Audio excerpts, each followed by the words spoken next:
Rock stars, welcome to the broadcast today. Welcome to the Guitar Show, friends. Today we're going to learn what are we doing today? What are we doing? Dear Lord. Learn how to up our soloing game with minimalistic blues triangles. I apologize. It has been a weekend. Woo! So we're going to have a blast with this today. I've been teaching a lot of this lately, and we just dropped a video recently here on YouTube regarding this. I'm going to give you some philosophies today in regards to this. I'm going to show you the concepts today, and then we may do a little call and response, but we're definitely going to be doing that tomorrow. We're going to be doing the call and response tomorrow. So I, like you, like to noodle around with solos, have jam tracks, that sort of thing. And I've learned all my forms of the pentatonic scale, all my forms of the major scale, the modes, if you will. I did that years ago when I was a teenager. And it's all been there, right? Nothing's changed. But have you ever read a book or been in an experience or seen something that you've seen 700,000 times, and then for some weird reason, something jumps out at you that's never jumped out before, right? Well, this is what happened with me with this blues bit that I just dropped in a video, a really weird video that we dropped the other day. We had a lot of fun with that one, Mike and I and Emmy. And so there are these three triangles that appear on the fretboard that I find are very helpful when it comes to improvising blues. Now, you could use this for any genre, it doesn't matter, but these three triangles that appear on the fretboard work great for blues, and I'll go into as to why they may not work great for other styles, okay? Two of them do for all styles. Three of them will work great for some blues, and we'll talk about that, okay? Now, this whole idea of minimalistic blues, what does that even mean, Eric? You're talking gibberish. Okay, here's the deal. Think about a child. Think about a baby who's just learning to speak. They don't need a big vocabulary right away to get by in life. They need to know things like hurt, hungry, gotta go potty, those sorts of things. And they can get by for a good year or two like that, right? And then they start learning words, a couple words here and there. And they learn them by mimicking their parents. Us as guitar players, after going through this whole thing, years and years and years of learning how to speak, learning how to phrase, by mimicking our parents, right? Learning these little phrases here and there. Then we pick up the guitar a few years later, and we go, oh, I know what I need to do. Just like I learned when I was a child, when I was a baby, I learned how to speak. I bought a bunch of dictionaries and a bunch of books, and I just started reading, and that's how I learned how to speak, right? No. Did you do that? No, I didn't. No, we learned to speak through listening to our parents, by just listening to our older siblings. We heard what they said. Mama dropped something on her foot. She said something. And then we laughed because she said it in such a weird way, and we remembered it. And when we dropped something on our foot, we said the same thing, right? This is classic conditioning. Kids do it all the time. I've got a 4-year-old, right? He does this all the time. I'll say something, and then I'm thinking he's not listening, and then he says it in the exact context, the way that I said it, in the exact same spot. So, what can we learn from that? Well, we can learn from that several things. Number one, we don't need a lot of words or a lot of notes, a lot of scales, a lot of licks in order to say something and say something creative. A child is working with a real limited vocabulary, somewhat limited mindset. They have all the same emotions, right? They're welling up with all these different emotions, sadness and happiness and elation and everything else, but they can't articulate it in a way other than maybe crying, right? And it's a fantastic example because you can listen to somebody like B.B. King, who was a great player, but he was very simple in the things that he said, but boy, did he let that emotion out in what he did, right? There was a lot of crying in those riffs that he did. So the lesson here is that we don't have to have a bunch of scales. A lot of players right in the beginning, what they do is they learn all these scales, and then they wonder why it is that they can't speak guitar, why it is that they can't solo, why can't they phrase. And back to my analogy about the carpenter. If you have a skilled carpenter, or just a carpenter, let's say, and he's working with a hammer, she's working with a hammer, and they go and they buy 10 more hammers. Well, buying 10 more hammers doesn't make them a better carpenter. It only makes them the same exact carpenter with a bunch more hammers. They can only hold one at a time, and if they're not good with the one, what do you think the chances of them being good at the other 9 hammers that they just bought? Not very good, right? So, but yet we think it's somehow common sense to just try to play more and more scales, get modes, learn the modes, learn all this stuff, and that's gonna fix everything. Friends, that's not gonna fix it, I can promise you. What is gonna fix it is learning how to phrase, and that's what we're gonna talk about today. So when I'm talking about minimalistic blues, we could put anything there. We could just say minimalistic playing. But the idea is this. I could learn my blues or pentatonic scales all over, call them modes, call them whatever you want. Or my minor scale, right? And we can learn all the different forms all over the neck, because remember, a scale is a set of notes, right, that makes up a particular key. And those set of notes, usually there's only 7 of them. Well, they appear all over the fretboard. So when you see somebody playing up here and down here, they're just playing really the same notes, okay? It may be a different octave or something like that, or maybe on different strings, which allows us to play different licks and what have you. But at the end of the day, we're talking about the same notes. And it's really important that you wrap your head around that, because instead of you thinking that you have to know 10 million notes, really you only need to know just a handful of notes, but know how to use those notes really well. That's what minimalistic playing is. And what the point of today's lesson is taking those blues triangles that I shared with you on Friday. Yes, on Friday we dropped that video. Right? Is that right, Mike? Friday. Taking just those triangles alone and doing this whole minimalistic bit. So I've shown this minimalistic bit to you before. We've done call and response before. The blues triangles I just dropped on you on Friday. So what we're doing now is we're taking this one little segment of these triangles, we're applying the minimalistic blues so that we can focus all of our attention on saying something intelligent with just a little bit, okay? The cool thing about these triangles, which I'm going to show you here in just a moment, if you have not seen that video already, is that if I just show this to you one time, I don't think you're ever going to forget it. It's absolutely so simple, and it will absolutely change the way that you think about guitar. And so the way I came across this is I was just soloing, was just a few months ago actually, and I'm like, look at that, man. I'm using this other triangle here, and oh yeah, and there's this other one up here.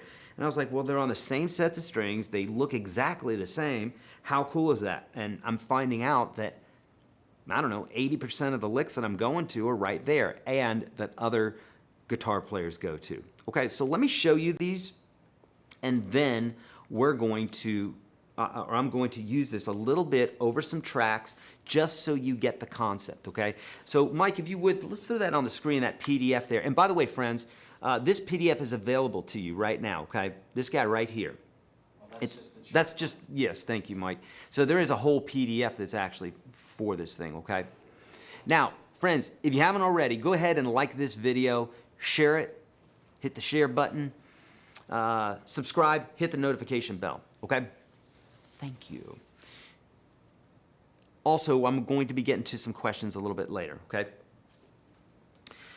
Now, if we're in the key of A minor, okay, so when you're looking at this fretboard here, the very first fret that you're seeing that's right here, okay, that's fret 5, okay, that's right here. So if I'm playing the first form that everybody learns, and rightfully so because it has so many great licks in it, it looks like this. This is A minor blues, people call this A minor blues form 1, okay? Okay, you've played that before, surely you have. It's got a great sound to it. Now, there's this fun little extension. It's in this form 2, if you will. And I don't even worry about the form names. Hell, I probably have them wrong. I don't care what the form names are. This is just the way that I teach them. I don't care what the form names are because it's the same net sets of notes. So call it form 5, call it form 2, call it whatever you want. It's just the same 5, 6 notes that we're playing all the time in blues for the most part, okay? But if you notice this first triangle there, okay? Notice that, so we're on the 3rd and 2nd string there, okay? And this triangle that I'm at is, or at least the first one is, at the 8th position, okay? And it's this one that's right there. That one right there, that little coat hanger right there. It looks like this. Now, it's really important that you do this with me. If you don't do this with me, you ain't going to get it. And then you're just watching me, okay? I kind of got it. So don't watch me. Watch yourself doing this, okay? So there's the first thing that you need to play. Now, notice that all the notes are blue and that there's 2 notes that are red-blue. They're red-blue because they contain the tonic, the root of our key. Why is that important? Because if you don't know where the root is, how are you going to resolve your sentences? So it'd be like if you had your phrasing right, you had the words right, but everything was a question. If you're like, Mom, I got to go to the bathroom. Mom, I'm hungry. Mom, I'm hurting. If you were a child and you did that every single time, that'd be really weird because the cadence is going up. That usually in our language denotes, in the English language, denotes a question, right? So important to know where that tonic is because that tonic allows you to resolve a thought, a phrase, a motif's a musical idea. So if we can't end the phrase and we start it, it's as if we just screwed up the phrase. Like we got to have some way to finish that phrase, okay? And then, so you can see that right there, and I'll show you examples of this in just one moment, okay? So you notice that, right?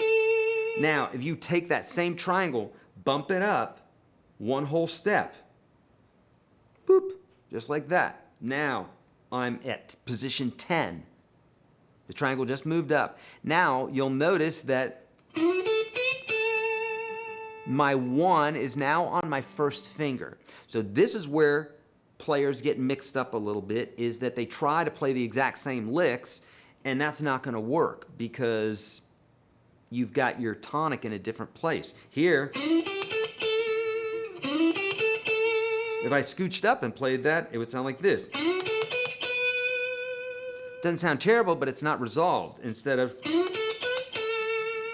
So that's my resolution, where my first finger is at on the 2nd triangle, or the 3rd finger on the 1st triangle.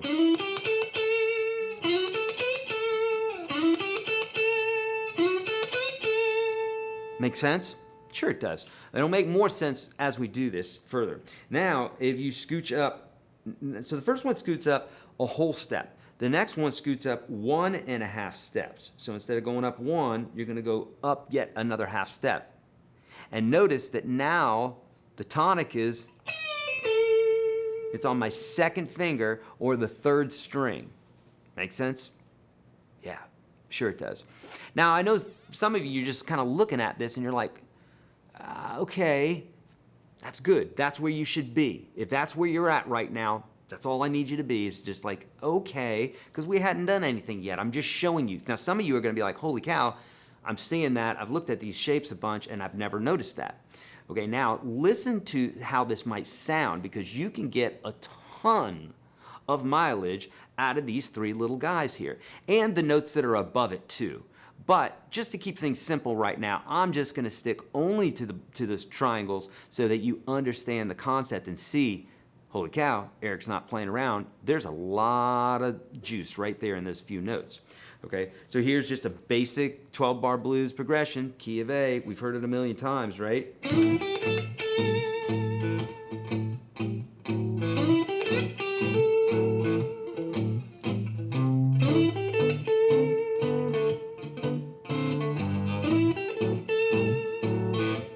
Okay, a lot of stuff in there. Now, especially if I start going into these other notes that are above it as well, as you're going to see on the PDF. If you need this PDF, I think it's the first link below. Is it the first link below, Mike? I think it is. First link. First link, okay? So now I'm gonna noodle with these two notes above it too, just to give it a little bit of diversity, but listen.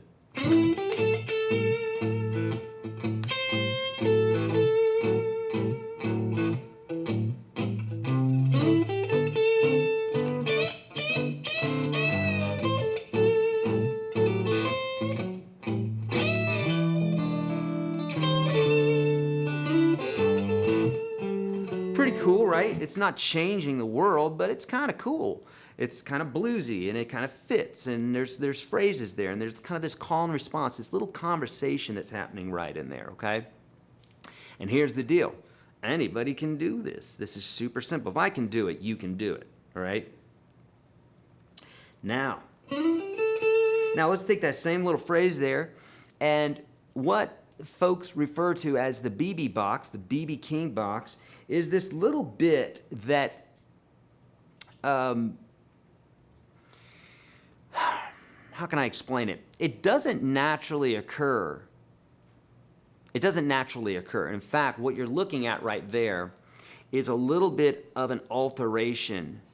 And I think that's probably why, for me, it never jumped straight out at me, is that it's not just the minor blues. We're also talking about the major blues in there. What's that? What's that noise, Mike? Do you know? Who knows? I'm hearing a weird noise. Is that my phone? I thought I had it on Do Not Disturb. Okay, sorry about that. I was hearing something go off. All right, so now here's the deal. That was minor blues, okay? The way that I have these triangles on here is I'm being a little bit tricky with you, and what I've done is I've thrown in a major note in there. Actually, two major notes. Okay? I've thrown in the major 6 and the major 2. Now you won't see them anywhere else on that little on that PDF. I don't think I have it anywhere else on there. That's okay. Okay? Doesn't matter, because right now we're just focusing on the triangle part. But usually when we are playing minor pentatonic and I'm scooching up to this other position, it's not that perfect triangle there. It looks like this.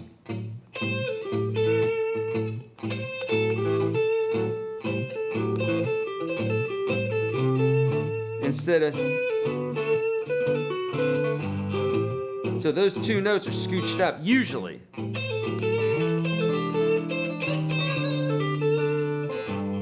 Okay? And it creates this minor blues sound.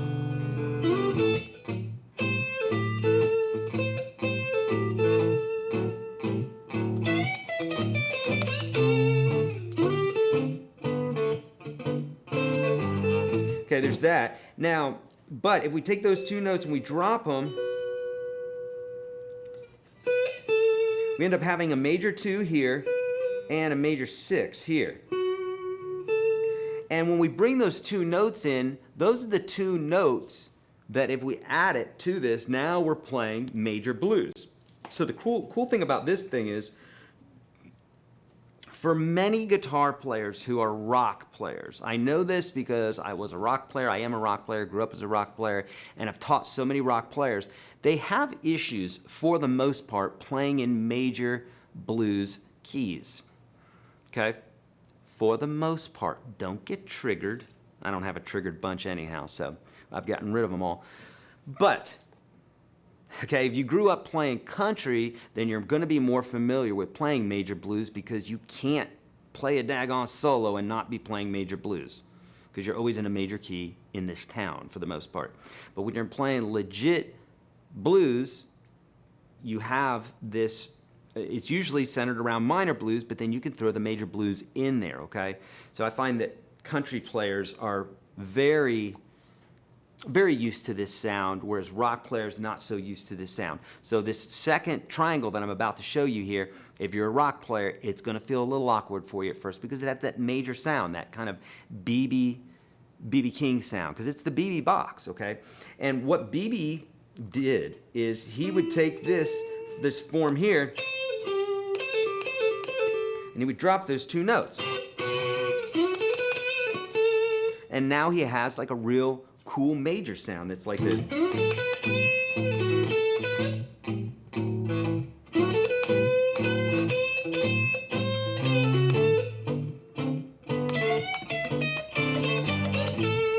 Throwing some minor blues in there too.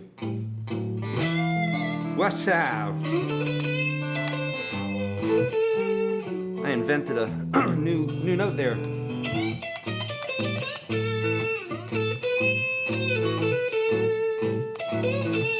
So here it has that major blues sound.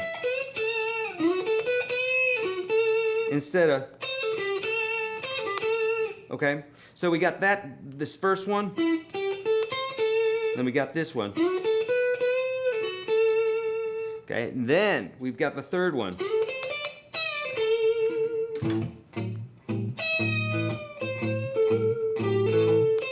I'm playing a couple notes around it, but essentially,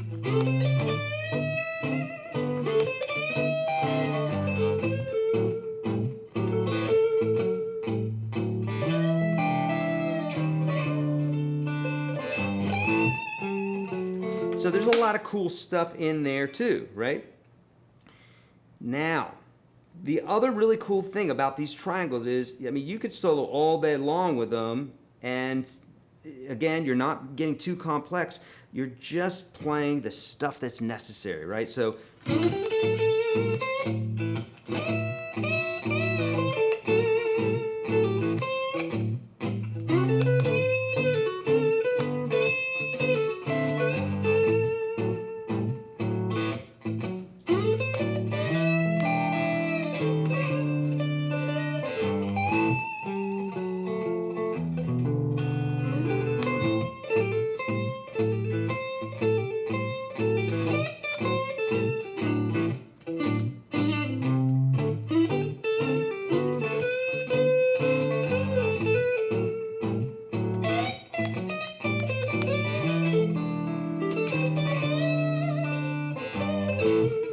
okay, it's all right in there, and I'm keeping it simple. I'm trying just to stick to those triangles for you and trying not to go too far out of them, because otherwise you're going to say I'm cheating. It really is just those three triangles. You see me bring in a note here and there, but that's just for a little bit of color. But you can do a ton with that stuff, okay? All right, so now a little bonus here, and then I'm going to get to some questions, okay? And then we're going to do some call and response on this. I'm going to say we're going to do the call and response tomorrow. I really want to get to your questions on this today, and I want to stick to 1 hour today. We've been going a little bit long with these live broadcasts. I want to stick to 1 hour, okay? All right, so now what else is cool about this is that these bits here, right, can also be brought down to other strings.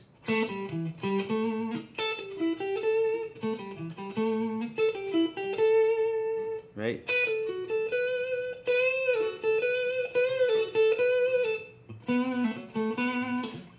And so that's helpful for me, because if I know that this is possible here and I can bring it to other places on the neck, now I'm doubling, sometimes tripling my chord vocabulary. If it's starting on, like I talk about in my adjacent string tricks video, if you do it on strings 1 and 2, anything you do on strings 1 and 2 can be brought down to strings 3 and 4, and that can be brought down to strings 5 and 6. And then if you're talking about the octaves, now you're 6xing whatever it is that you're playing. The possibilities of of doing that, it's right there. So yeah, so many great things about that. All right, I know that I don't want to give you too much. I want to get to some questions here, and then we're going to do the call and response tomorrow, okay? All right, so without further ado, let's jump into it here. And we got a lot of kids watching today. That's good. All right. Hit me up with some questions here. Let's get the concept down first. If we don't have the concept down, it's going to be hard for us to get this, okay? And I want you to at least understand it first. And really, this is truly from just a really simple standpoint. There's a reason I'm not giving you a ton of stuff here. If you can just believe me for a minute that these triangles will work, and you just stick to that one area and really focus on getting that sound, you'll stick around that area enough, you'll hear the chord progression enough that the licks will start making sense to you, and you'll start resolving them more in the places that they need to be resolved. I hear it all the time, folks say, God, I can't phrase, I can't get to where I want to get to. And the reason being is that they're all over the neck. They're not just staying in one place and getting real familiar with that, okay? Okay, I noticed, Drew is saying, I noticed all the tonic notes are A, so this will work for E minor, etc. Drew, yes, it will work for absolutely every key. That's the great thing about this, is that you don't have to, it's not like learning it in every key is going to be anything, it's just the same thing, right? You're just literally moving it all over the fretboard. So if we were doing this in the key of E, right? Right? When you hear me do this bit here where I'm like, you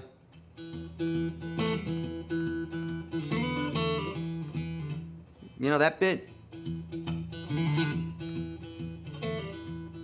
Or when I'm doing, what's one, when I do this one?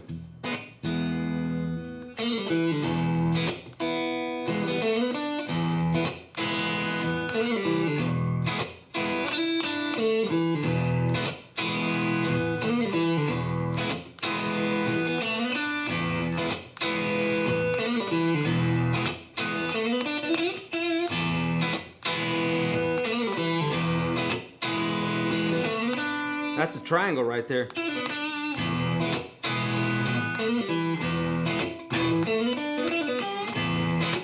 Right there. That's the triangle right there. I could just move it up the whole step.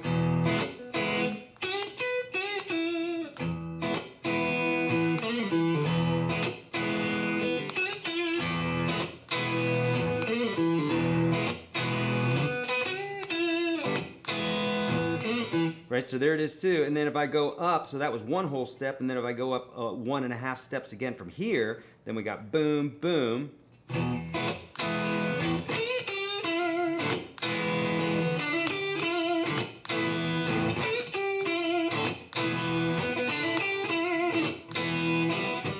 You know, makes sense? All right, so yeah, you can do that for absolutely any key, okay? It works. Works wonders.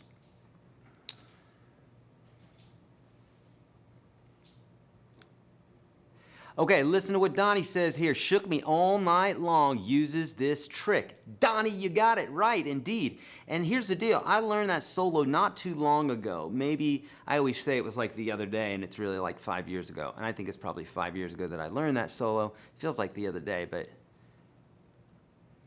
alas, life seems to do that. Yeah, so he does do that, right? He goes, oh no, that's a stairway.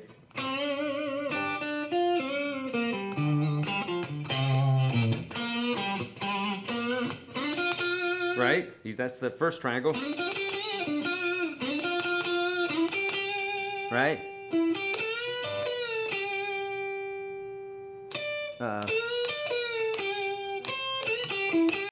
Right?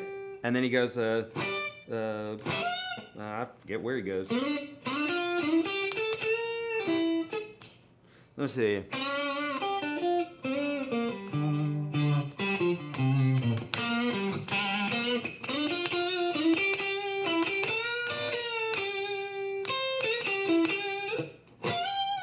Now he's in form 1.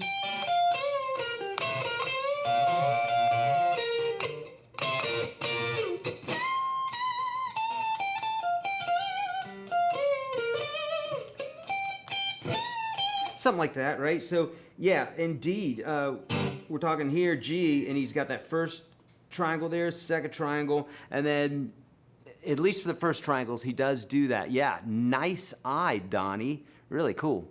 And when I first learned that solo, and he played that lick, and I'm like, well, I can hear that's what he's doing, but why did he do that? Because my mind didn't wrap around that. I was this rock player, wasn't used to playing major blues, because I was listening to like metal, and they just don't play major blues in metal. They just don't. It's always minor blue, always, always, always, always.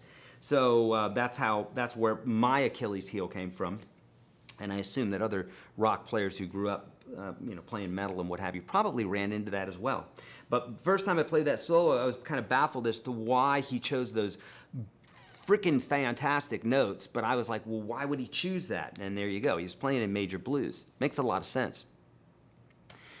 And here we go. So Garrett's saying, how do I make my solos sound more like solos and less like scales? Garrett, you've come to the right place. This is what we've been talking about the whole time. So just open thine ears and listen, because everything that I'm saying today is talking about that. Yeah. He keeps asking. So keep listening. Okay, play the first triangle very slowly. Okay, if we were in the key of A.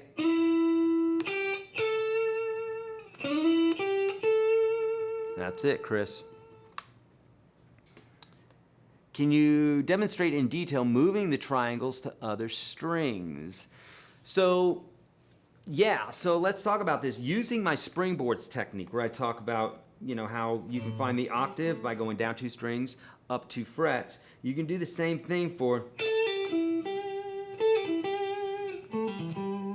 just using my springboards technique, okay? We won't go into that right now, but essentially anything that you do on 2 strings can be done on another 2 strings.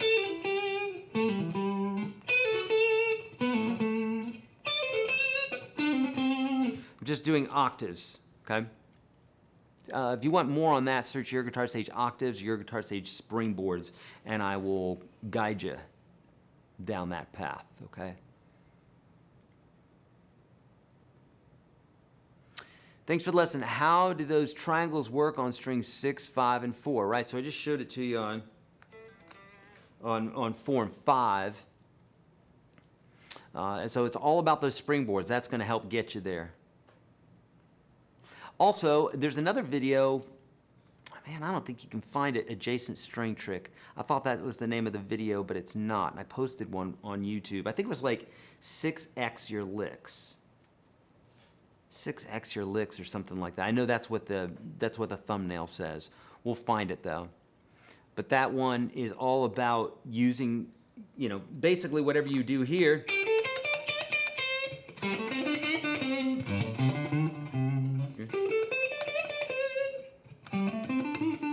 Like you can play the same licks all over the neck if you know how to toggle your octaves, how to mess with your octaves a bit, okay? So 5, 6, 1 at the bottom triangle, middle finger start. Gary, that's pretty sparse. I can't help you there. I'm sorry, I don't know what you're asking.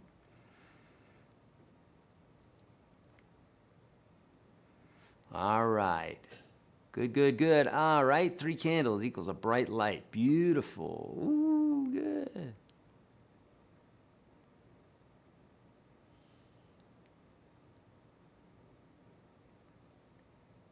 Okay. Oh, good. Good. Good. A lot of light bulbs coming on here. Stefan is saying, do you plan to make your ebooks more comfortable to lefties? I'm a left-handed player, and I'm always very confused to read written charts for diagrams, etc. in your PDFs. Stefan, 99% of the literature that you're going to come across will not do that for lefties. So it's only going to handicap you if one person does that, because then you're going to get used to them and you're not going to be able to look at other diagrams. So what I've heard from lefties, because I used to flip my videos for them thinking that would help them, and lefties were writing me and saying, Eric, don't do that. The mirror image is actually better for us. Lefties said that, not the righties. The lefties said, please don't do that. I really appreciate the mirror image where I'm looking at you doing that. So, so there you go. That was from lefties. So no plans on doing that, because like I said, it's only going to handicap you, because then you're going to get used to that and nobody else is doing that. Oh, thanks for the kind words, friend. You are so good, and I'm your biggest fan. I want to be you. Lots of money. Thanks, friend. That's real sweet. Okay, 6x your licks. Oh, good. Jeff, thanks so much for that. 6x your licks. So that's another video to watch after this that will help. And we will also drop the link to the new video that we just put in regarding the 3 triangles. You're going to get a lot of it from this, okay?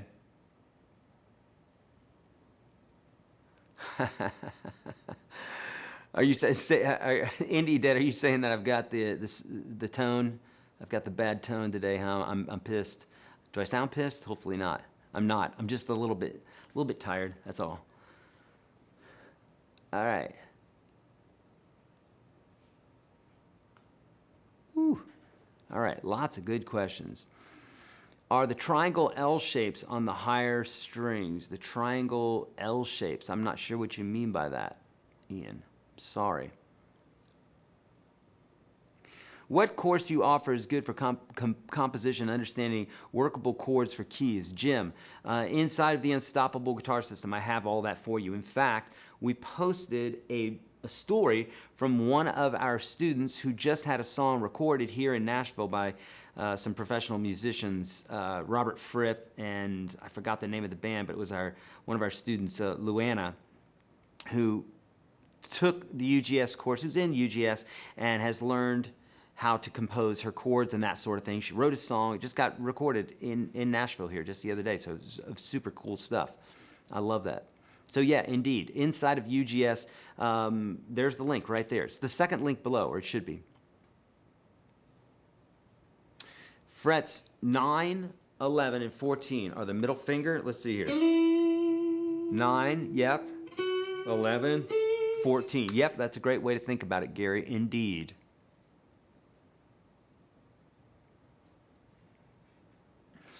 Yeah. Any triangles on frets 15, 16, 17? Well, not with what we're talking about here. I mean, the second one here.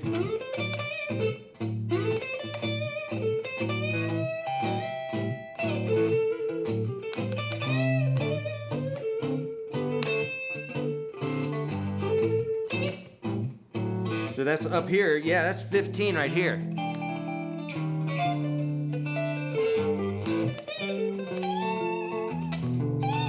Yeah.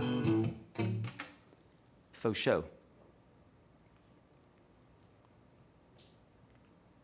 All right. What are your 3 favorite easy blues licks? My 3 favorite easy blues licks. I mean, I love, honestly, this lately here. It used to be, you know, like any sort of thing down here, like that sort of thing. Like those, I love those licks down in here, but lately I've been kind of trying to get away from that because I'm more used to that, so I'm coming up in this area here.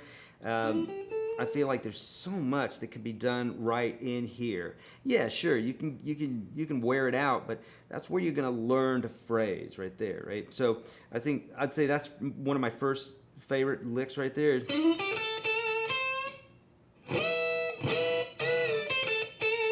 That sort of thing. I love this. I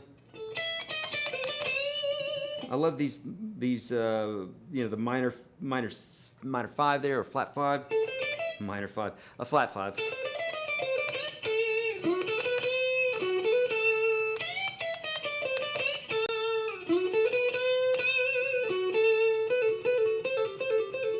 I mean, there's so much you could do right there in that spot, you know. So those are a few of my faves.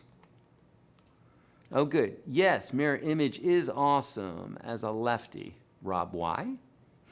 I like that you added the question mark to your name, Rob. I love it.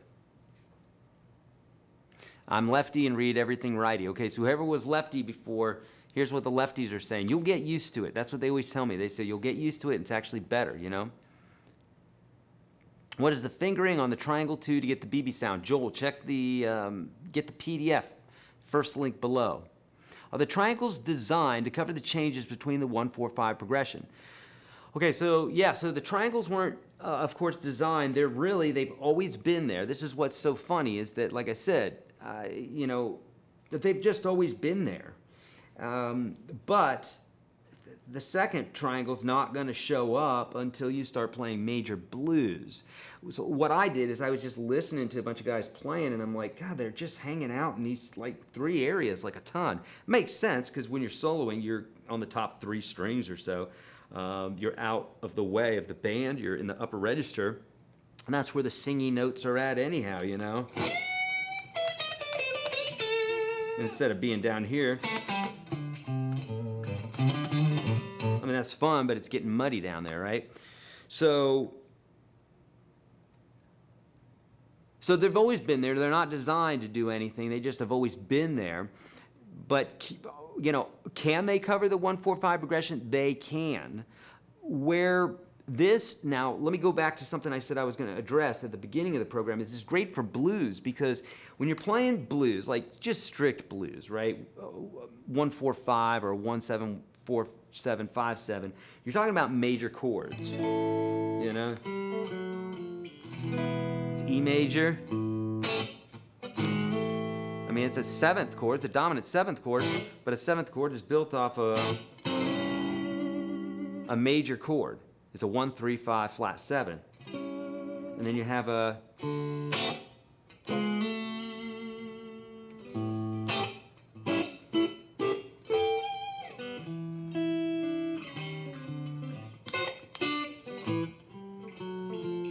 so there's 3 major chords. So we're definitely in the key of A, so it's, why couldn't you use a major over the top of it? And A major blues, because we're playing blues, if you just play the A major scale over it, it's going to sound really goofy, really square. So you want to play blues over the top of it, but major and minor blues. So this is why it works really well with a 1-4-5 blues progression. Now, if you're just playing a regular 1-4-5 progression, it'll work, but really we're talking about a bluesy sound here, okay? The other thing is this. What I've found is if you're playing something in a minor key, that second triangle won't work, because we're throwing in a major 6 in there. It's just not going to work. It's just not going to sound very good, because that's not in the minor scale, okay? Let's see, 1, 2, 3, 4, 5, 6. 1, 2, 3, 4, 5, 6. You have a flat 6 in a minor key and a regular 6 in a major key. So if I'm using that particular note in that second triangle there, it's not going to sound so good, all right? All right, sweet. Where do I find the PDF? It's the first link below, my friend. Okay, yes, the higher strings are right triangles or an L shape. Oh, I think I know what you're saying. Okay. Let's hold on here. Let me see what you're...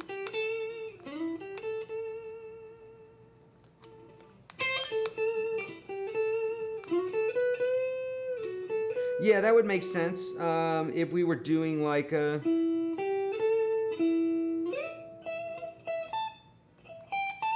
Yeah, sure.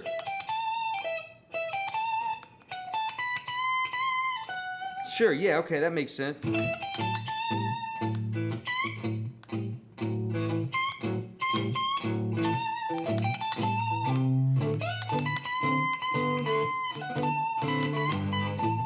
Yeah, if you were way up there, I could see him as that, sure.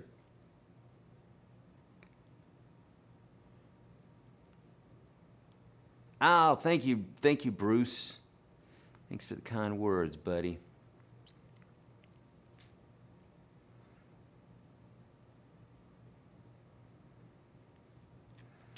All right.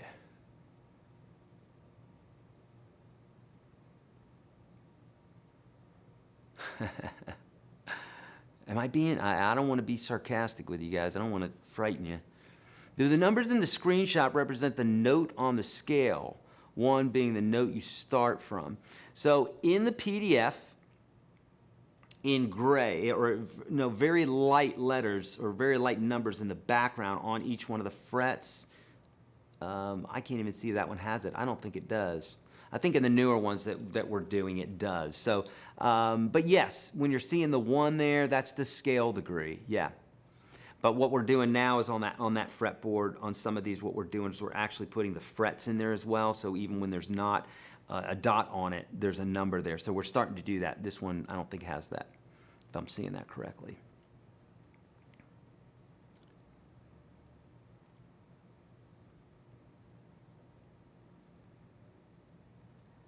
Yeah, everyone should learn a couple of Jimmy Page triplets, right? That's totally a Page, right?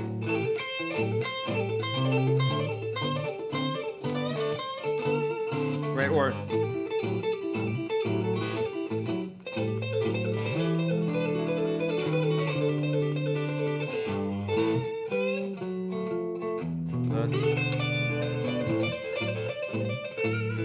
that's what you're talking about, those Page licks. Yeah, he did that sort of thing a lot.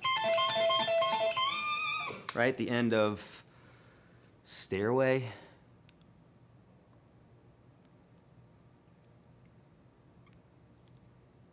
Okay, I'm always learning new licks, but when it comes to jamming, it doesn't sound like music at all. That makes me feel upset. Sam, welcome to the club. Here's how to fix this.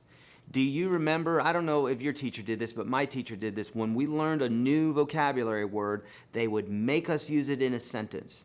And during the time when they made us do it, I would always say, boy, we're wasting time. I don't know why we're doing that. I just learned the daggone definition. Why are we sticking it in a sentence?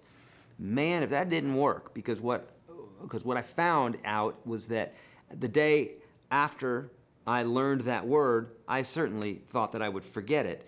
And then inevitably, I would be talking a year later or a few months later or what have you, and just when I needed the word that I had learned a few months before, it was banked in my head, and I was able to just spit it out.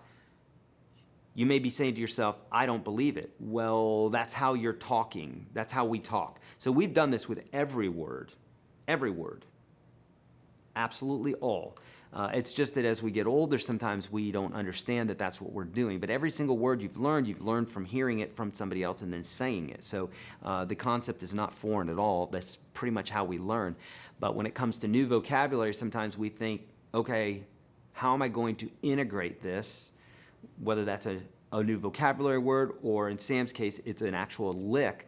Well, how do you integrate it? You integrate it, meaning you intentionally integrate it. You force it into something, and then you do it enough times that it becomes, okay, this is where this goes. When you're practicing a lick and there's something that you're going to play before it and something afterwards, you seam those 3 things together. And when you do that, then it becomes integrated. But you have to, Sam, in the beginning, you have to just do it. So, you know, if you were taking, let's say, Stairway to Heaven, right? If I took that lick there and I was just like,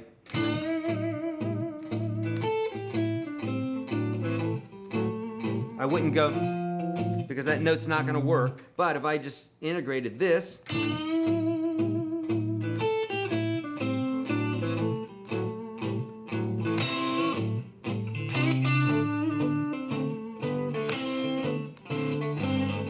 right? So I just integrated that lick, and it didn't really sound like Stairway to Heaven. Stairway to Heaven. The first lick is, right? But I ended it differently, and along with this music, and I'm swinging it.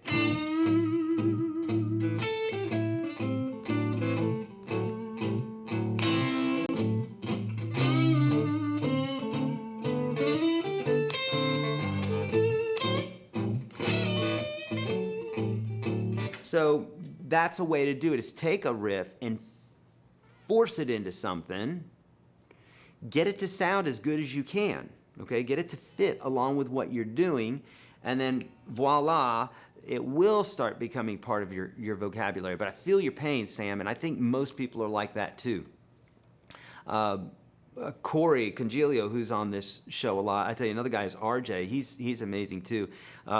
They have lots to say. Their vocabulary is very verbose. And what they've done is they've learned these licks from these greats, and then they learn the exact lick and they insert it into their own playing, and then after some time it just becomes theirs.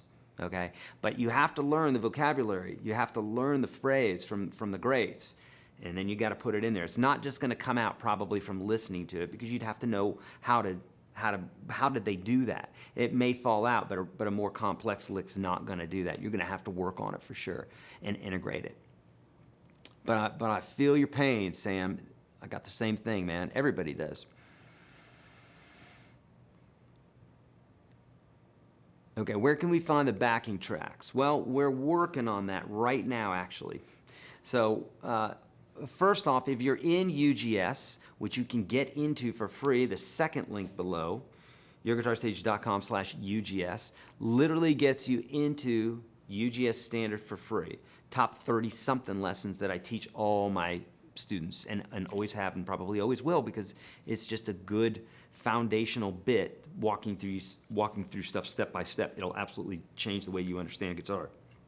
That being said, in UGS Pro, you've got backing tracks. You have, I think, 600-ish in there.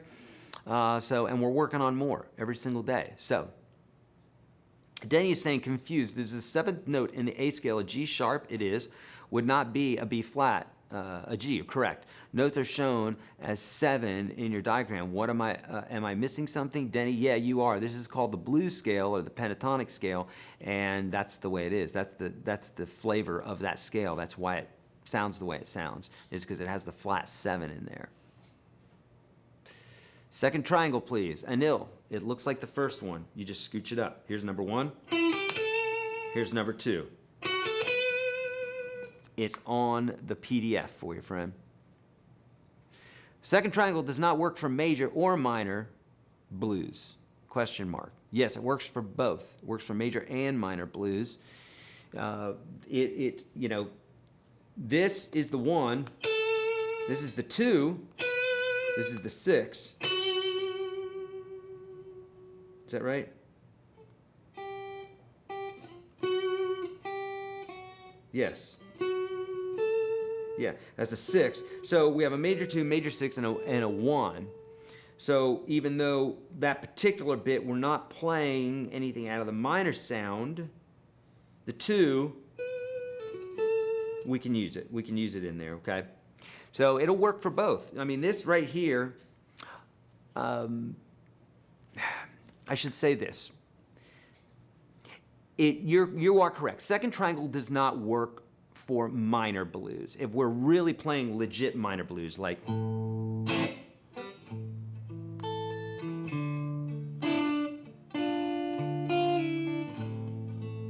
it will not work for that. It won't sound very good at all.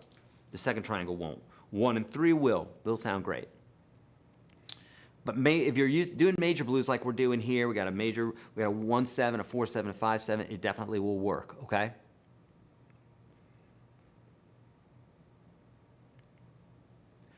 For these triangles, we use a major or minor blue backing track. Yeah, major blues. Oh, good, Phil. Thank you for being here, friend. I'm a lifetime member and have a Navy vet friend interested in learning. Where can he go to get signed up? Dwayne, if he's a veteran, or he's in Navy vet, sure, yeah. YourGuitarSage.com/veterans will get you set up. Oh, right there, right underneath it. My team's quick. Is there a trick to getting quicker with triplets? There's not, Heather. It's practice. It's repetition. When I'm playing those triplets like that, I'm picking down, pulling off, and then picking up to hit that third note. And then picking down.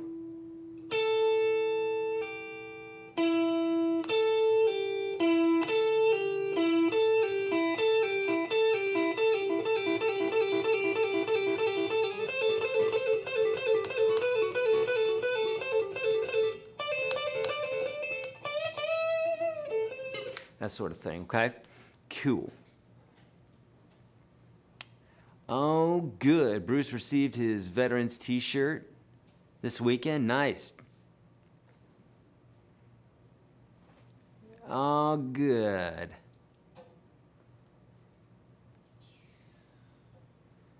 Spirit. Whose spirit is going to sue me? Whose spirit? The band's? Wasn't there a band Spirit? Huh. Must have played one of their licks.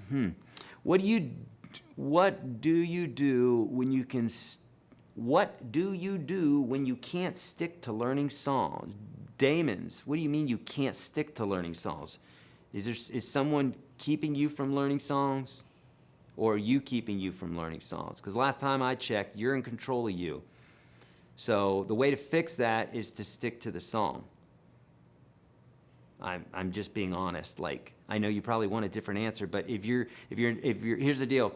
You start quitting and you start doing this. Don't do that. Just keep doing. Just keep playing. Just stick to the song. Plow through it. Figure out what you're having an issue with so that you will be encouraged to play. Watch some lessons on that song. Maybe that will help you. Maybe the song is going too slow for you, like you're learning it too slow. I've had that before, to where I'm trying to do something by ear, and in this case, it might be a good idea if I looked at some tab or looked at the chordal structure or something like that of it first. Always a helpful thing. So it just depends. But I would say that would help you a ton. Hey, Corey Congilio is in the house. Corey, what's up, brother? Talk about a great blues player. Corey can play a lot of stuff, but he can rip some blues up.